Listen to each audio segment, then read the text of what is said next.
Halo, selamat pagi, selamat siang, selamat sore, dan selamat malam untuk kalian semua yang sedang mendengarkan podcast ini. Seperti biasanya, aku akan menemani Jumat kalian yang indah. Hari ini, yang mau kita coba bahas adalah tentang toxic relationship. Seperti biasa, aku akan mulai dari membedah katanya terlebih dahulu. Kata toksik dalam bahasa Indonesia artinya adalah racun. Jadi kalau toxic relationship adalah hubungan yang beracun. By the way, buat teman-teman yang sekarang lagi gak ngejalanin pacaran atau sama sekali gak lagi ngejalanin hubungan sama seseorang, gak masalah buat tetap stay dengerin podcast ini, karena bisa jadi pembelajaran buat kamu ketika nantinya kamu mau memulai hubungan yang baru. Biar gak kejebak sama hubungan yang toksik. Karena toxic relationship ini harus dihindari dari awal. Ngomong-ngomong soal toxic relationship, emang hubungan ada yang mengandung racun? Maksudnya gimana sih? Maksudnya pacar kita ngeracunin kita gitu? Atau gimana? Sebenarnya konsepnya memang begitu. Kita diracuni dari hubungan itu. Tapi ya bukan pacar kita ngasih racun ke minuman kita terus dikasih ke kita. Itu bukan lagi toxic relationship sebenarnya. Itu malah jadi kasus pembunuhan. Toxic relationship biasanya bakalan kita sadarin ketika hubungan yang kita jalanin itu udah berlangsung cukup lama. Dan kondisinya udah makin parah nih toksiknya. Karena kayaknya kalau di awal-awal sih gak ngerasa itu toksik ya. Malah ada yang seneng kalau dicemburuin sama pacarnya. Ada yang seneng diposesifin sama pacarnya. Terus dimarah-marahin sama pacarnya karena katanya tuh alasannya sayang. Ya memang begitu. Karena bunga-bunga awal pacaran jadinya kita gak ngerasa itu hal sesuatu yang mengganggu kita. Tapi makin lama, makin kesini, kok makin aneh rasanya. Makin gak nyaman.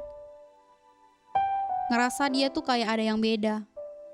Ngerasa dia berubah dari pas kita waktu PDKT, waktu awal-awal pacaran, dibandingin dengan sekarang. Sebenarnya setiap orang akan berubah setiap harinya. Entah semakin dewasa, atau berubah sifatnya ke arah mana gitu. Cuma kita memang enggak akan kebayang kalau pacar kita tuh akan berubah sifatnya ke arah yang ngebuat kita semakin enggak nyaman untuk ngejalanin hubungan sama dia. Waktu PDKT dia sweet banget. Rasanya tuh dia yang paling ngertiin kita.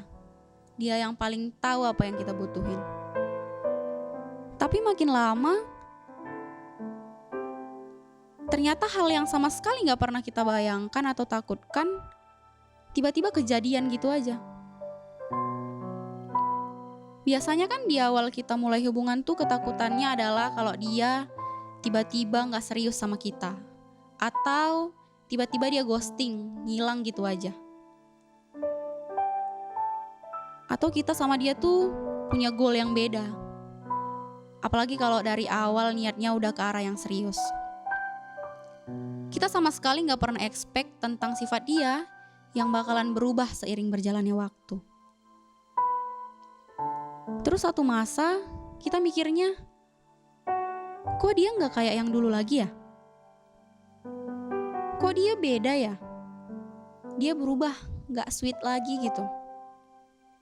Dia gak sering chat kita lagi. Biasanya tuh setiap pagi selamat pagi. Terus chat terus sampai siang. Chat lagi sampai sore. Chat lagi sampai tengah malam. Sampai akhirnya tertidur. Emang kamu mau balik ke tahun-tahun yang berat gitu sama dia? Balik ke situasi yang dimana kamu dan dia itu belum dewasa sama sekali. Setiap orang pasti bakalan berubah tingkat kedewasaannya. Bahkan kesibukannya dan dunianya di sekitarnya pun akan berubah. Maka itu, semua akan menuntut dia pula untuk berubah.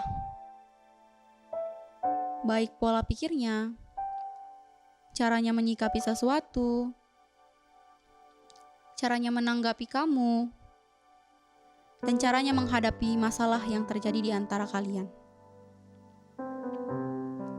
Nah, kalau nggak diimbangi dengan toleransi, saling pengertian satu sama lain, kayaknya hubungannya itu tuh nggak akan bisa bertahan lama.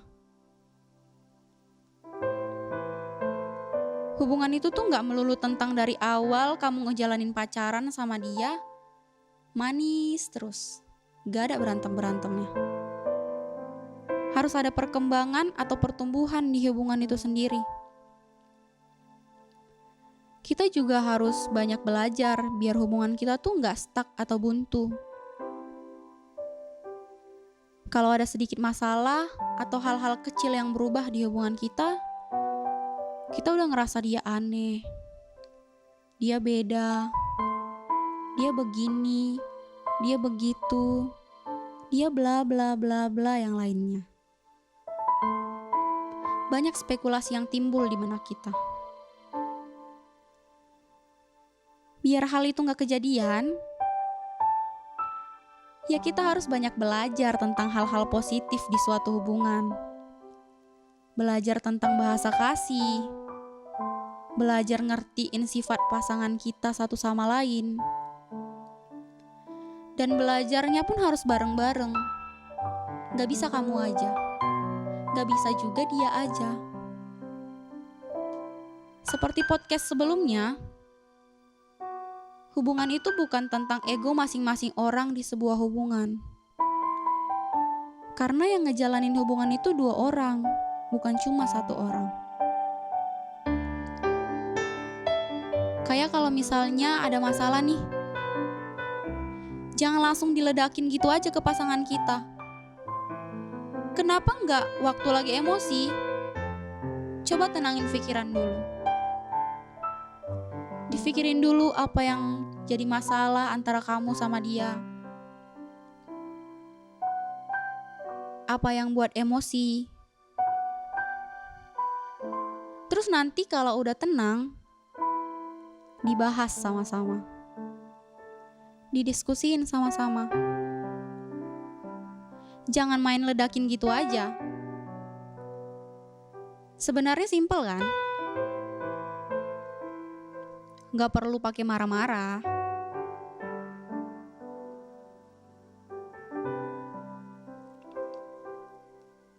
Bukannya marah dan emosi malah ngebuat masalahnya makin besar ya. Dan hubungan kita tuh bakalan makin runyam. Ya memang butuh kedewasaan di sana. Kadang hal itu terjadi karena kita di hubungan tuh ngerasa terlalu saling memiliki. Sampai akhirnya kita ngerasa berhak ngelakuin apa aja ke dia. Berhak marah-marah ke dia. Berhak mulai ngatur-ngatur kehidupan dia. Bahkan lebih parahnya, kita merasa kita berhak memilih masa depan yang terbaik menurut kita. Padahal itu tentang jalan kehidupan dia ke depannya. Atau kayak misalnya nih, dia punya banyak teman cewek atau teman cowok lawan jenisnya. Terus kita kerjaannya curiga melulu. Tiap dia ngumpul sama teman-temannya, pasti berantem terus. Tiap dia punya kegiatan yang banyak lawan jenisnya di sana, kerjaan kita curiga terus. Habis itu debat lagi, berantem lagi, gitu aja terus. Semua itu sebenarnya karena ego kita yang gak mau belajar hal-hal baru tentang hubungan kita. Karena kita yang gak mau bertumbuh semakin dewasa dalam menyikapi apa sih yang terjadi di hubungan kita. Kenapa nggak coba didiskusiin baik-baik? Kasih tahu pelan-pelan apa yang kamu rasain sama dia, tentang dia yang sama teman-teman lawan jenisnya. Toh dengan begitu, kamu akan tahu seperti apa respon dia nantinya. Toh dia juga bakalan tahu kan menjaga jarak dengan mereka, biar kamunya nggak cemburu, biar dia bisa menjaga perasaan kamu. Coba deh, mulai segala sesuatunya itu nggak pakai emosi, tapi dengan diskusi. Jangan lawan emosi dengan emosi, sehingga yang tadinya tidak tepat satu sama lain, bisa menjadi tepat untuk satu sama lain. Jadi klop lagi. Jadi bisa menyelesaikan segala permasalahan. Karena pondasinya sudah cukup kuat.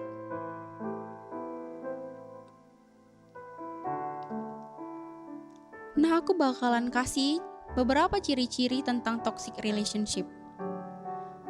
Mungkin setelah ini, kamu bisa tahu kamu lagi ada di hubungan yang toksik atau pernah berada di posisi itu. Yang pertama, terlalu mengatur kehidupan pasangan. Jadi kamu ngelarang atau dia ngelarang, gak boleh main kesini lah, gak boleh main kesana lah, gak boleh main sama si ini, gak boleh ngelakuin yang ini, gak boleh pakai ini. Lah gimana ceritanya kamu ngatur-ngatur hidup pasangan kamu? Yang kedua, gak bisa menghargai. Suka banget ngeremehin apa aja yang kita lakuin. Kayak misalnya, apapun yang kalian usahain lakuin buat pasangan, tapi gak pernah dianggap dan dihargain. Sakit banget kan? Yang ketiga, gampang emosi. Apalagi kalau udah main fisik. Dia kan pacar kalian. Katanya sayang. Ya kalau sayang gak disakitin lah. Coba pikir deh. Kalian mau hidup kayak gitu terus? Yang keempat, ngebuat merasa bersalah terus-menerus. Kayak apapun yang kalian lakuin tuh pasti salah buat dia. Apa aja. Dan kalian harus nyesel ngelakuin itu. Minta dibujuk terus. Kitanya harus minta maaf terus. Dan yang kelima, manfaatin kalian. Kalau misalnya lagi ada maunya atau lagi butuh sesuatu, baik banget. Tapi kalau lagi gak ada butuh apa-apa, cueknya bukan main. Gak peduli, kayak gak kenal. Padahal pacaran. Nah, terus gimana buat keluar dari hubungan yang toksik? Kamu coba deh bergaul dengan orang-orang yang berwawasan luas. Biar kamu, dunianya gak tentang dia melulu. Terus,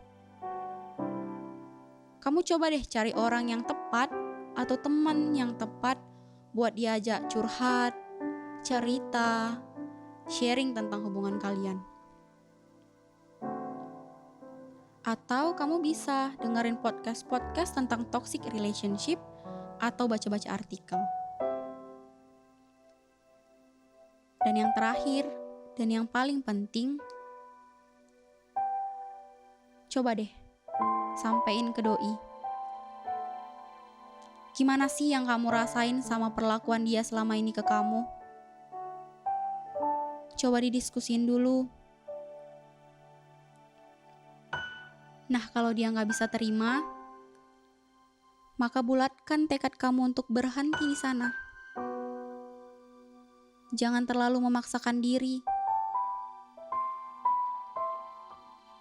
Karena hal yang paling utama bukan perasaan orang lain, tapi perasaan kamu sendiri. Kamu boleh nggak egois sama orang lain. Boleh bersikap manusiawi.